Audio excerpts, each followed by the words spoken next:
السلام علیکم ورحمۃ اللہ وبرکاتہ۔ حضرت محمد صلی اللہ علیہ وسلم نے فرمایا، جس نے وضو کرنے سے پہلے پہلا کلمہ پڑھ لیا، اللہ تعالیٰ وضو کے ہر قطرے پر ایک فرشتہ کھڑا کر دے گا جو قیامت تک کلمہ پڑھتا رہے گا، جس کا ثواب کلمہ پڑھنے والے کو اور سب کو بتانے والے کو قیامت تک ملتا رہے گا۔ مومن کو مال کی نہیں اعمال کی، نفس کی نہیں روح کی، دنیا کی نہیں آخرت کی فکر ہوتی ہے۔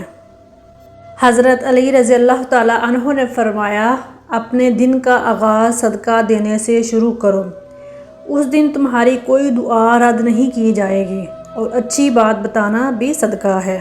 حضرت امام حسین رضی اللہ تعالیٰ عنہ نے فرمایا، جب تمہاری زندگی میں دو ایسے راستے آ جائیں کہ ظالم تمہیں گردن اٹھانے نہ دے اور دین تمہیں گردن جھکانے نہ دے، تو تیسرا راستہ گردن کٹانے کا راستہ ہے۔ رسول اللہ صلی اللہ علیہ وسلم نے ارشاد فرمایا، اللہ تعالیٰ کے لیے بعض لوگ ایسے ہیں جیسے کسی کے گھر خاص لوگ ہوتے ہیں۔ صحابہ کرام رضی اللہ تعالیٰ عنہ نے عرض کیا، وہ کون لوگ ہیں؟ آپ نے ارشاد فرمایا، قرآن مجید پڑھنے والے، وہ اللہ والے اور اس کے خاص لوگ ہیں۔ حضرت علی رضی اللہ تعالیٰ عنہ نے فرمایا، غریبوں کے پاس بیٹھا کرو کیونکہ اس سے تمہاری طاقت بڑھے گی۔ حضرت امام حسین رضی اللہ تعالیٰ عنہ نے فرمایا، جب تمہیں یقین ہے کہ خدا تمہارے ساتھ ہے تو پھر کوئی فرق نہیں پڑتا کہ کون کون تمہارے خلاف ہے۔ امیر المومنین شیر خدا حضرت علی رضی اللہ تعالیٰ عنہ نے فرمایا، کسی کا ظرف دیکھنا ہو تو اسے عزت دو، ہر رکاوٹ میں کوئی نہ کوئی بہتری چھپی ہوتی ہے، یہ بات اللہ ہی بہتر جانتا ہے۔ اللہ تعالیٰ سے معافی اور صحت کا سوال کرتے رہا کرو، کیونکہ ایمان کی نعمت نصیب ہو جانے کے بعد تندرستی سے بہتر کوئی نعمت نہیں۔ اللہ کریم زندگی کے ہر موڑ پر آپ کو اچھی صحت، خوشیاں اور کامیابی عطا فرمائے، آمین یا رب العالمین۔ دعا اپنے لیے مانگنا عبادت ہے اور دوسروں کے لیے مانگنا خدمت۔ عبادت سے جنت ملتی ہے اور خدمت سے خدا ملتا ہے۔ حضرت علی رضی اللہ تعالیٰ عنہ نے فرمایا، 3 طریقوں سے پریشانی خوشی میں بدل جاتی ہے۔ نمبر 1، خاموش رہنا، خاموش رہنے سے پریشانی کم ہو جاتی ہے۔ نمبر 2، صبر کرنا، صبر کرنے سے ختم ہو جاتی ہے۔ نمبر 3، شکر کرنا، شکر کرنے سے خوشی میں بدل جاتی ہے۔ جو شخص رات بھر بیمار رہا اور صبر کر کے اللہ تعالیٰ کی رضا کا طالب ہوا تو وہ شخص گناہوں سے ایسے پاک ہو جائے گا جیسے کہ اپنی پیدائش کے وقت تھا۔ ماشاءاللہ، سبحان اللہ۔ حضور اکرم صلی اللہ علیہ وسلم نے فرمایا، دنیا کی زینت 3 اشیاء ہیں، مال، اولاد، عورت۔ آخرت کی زینت 3 چیزوں میں ہے، علم، تقوی، صدقہ۔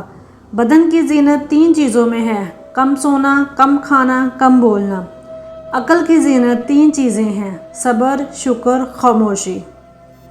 تنہائی میں رونے والا۔ ان حضرت صلی اللہ علیہ وسلم نے ارشاد فرمایا، 7 آدمی قیامت کے دن رحمت الہی کے سائے تلے ہوں گے، ان میں سے ایک وہ شخص ہے جس نے اللہ کو خلوت میں یاد کیا، اس کی محبت اور خشیت سے اس کی آنکھوں سے آنسو جاری ہو گئے۔ رسول اللہ صلی اللہ علیہ وسلم نے فرمایا، اللہ تعالیٰ فرماتے ہیں، میرے ذکر کے لیے وقت نکالو، میں تمہارے کاموں میں برکت عطا کروں گا، ورنہ دنیاوی کاموں کی کثرت تم پر اس قدر مسلط کر دوں گا کہ تمہیں فرصت ہی نہ ہوگی، سکون سے محروم ہوگے۔ جب تک انسان ٹوٹتا نہیں ہے، اس میں عاجزی نہیں آتی۔ دل میں نور تبھی آتا ہے جب وہ ٹوٹتا ہے۔ جب انسان ٹھکرا دیا جاتا ہے تب ہی وہ اپنے رب کی طرف متوجہ ہوتا ہے، اور بہت خوش نصیب ہوتے ہیں وہ لوگ جو ٹوٹ کر اپنے رب سے جڑ جاتے ہیں اور ان کے دلوں کو میرا اللہ پاک اپنی محبت عطا کر دیتا ہے، پھر وہ دنیا سے بے نیاز ہو جاتے ہیں۔ جب دل گھبرانے لگے اور آنکھوں سے آنسو آنے لگے، صرف ایک کام کرنا، اپنے ہاتھ اللہ تعالیٰ کے سامنے دعا کے لیے اٹھانا، چاہے کچھ نہ کہنا، لیکن اللہ تعالیٰ سب سمجھ جائے گا، آپ کے درد کو، آپ کی تکلیف کو، آپ کی ضرورت کو۔ بے شک اللہ ہر چیز پر قدرت رکھتا ہے۔ بعض لوگ دعائیں پڑھتے ہیں، مانگتے نہیں ہیں۔ دعائیں پڑھنے اور دعائیں مانگنے میں فرق ہے۔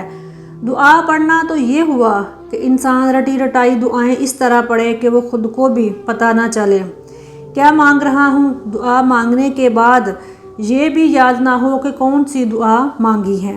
اور دعائیں مانگنا یہ ہوتا ہے کہ انسان اس قدر مضطرب ہو کر دعا مانگے کہ سر کے بالوں سے لے کر پاؤں کے ناخنوں تک سراپا سوال بن جائے۔ جس طرح فقیر اپنے کپڑوں اور انداز یہاں تک کہ آواز کو بھی ایسا بناتا ہے کہ لوگ اس پر رحم کھائیں۔ سوچنے کی بات ہے کہ جس فقیر نے انسانوں سے 1 روپے کا سوال کرنا ہو وہ ایسی لجاجت سے سوال کرے، تو جس شخص نے اللہ تعالیٰ سے اللہ تعالیٰ کو مانگنا ہو اس کو کتنی عاجزی اور رغبت و شوق سے سوال کرنا چاہیے۔ اے اللہ، ہمیں مانگنے کا سلیقہ نہیں آتا، پھر بھی ہر روز ہاتھ پھیلائے اس یقین کے ساتھ تجھ سے مانگتے ہیں کہ تیرے سوا ہماری دعاؤں کو قبول کرنے والا کوئی نہیں۔ اے مالک، ہماری ٹوٹی پھوٹی دعاؤں کو نہ دیکھ، ہمارا تجھ پہ جو یقین کامل ہے اس کو دیکھ اور ہماری حاجتوں کو پورا کر دے۔ آمین ثم آمین۔ جنت میں سب ہے لیکن موت نہیں، قرآن میں سب کچھ ہے لیکن جھوٹ نہیں، دنیا میں سب کچھ ہے لیکن وفا نہیں، انسان میں سب کچھ ہے لیکن صبر نہیں۔ اللہ کا ذکر کرتے رہا کرو، چاہے گھر میں ہو یا راستے میں، کیونکہ جس چیز کے سامنے اللہ کا ذکر کرو گے، چاہے وہ پتھر، پھول، درخت یا کچھ بھی ہو، قیامت کے دن گواہی دیں گے کہ یا اللہ، تیرا یہ بندہ تیرے ذکر میں مشغول رہتا تھا۔ سبحان اللہ۔ درد کا سجدہ ہو اور اللہ نہ ملے، ایسا ممکن ہی نہیں۔ 5 دعائیں ایسی ہیں جو رد نہیں ہوتی۔ حاجی کی دعا یہاں تک کہ وہ واپس نہیں آتا، مجاہد کی دعا یہاں تک کہ وہ واپس آ جائے، مظلوم کی دعا یہاں تک کہ اس کی فریاد سننے میں آئے، مریض کی دعا یہاں تک کہ وہ تندرست ہو جائے، بھائی کی دعا اپنے بھائی کے لیے اس کی غیر موجودگی میں۔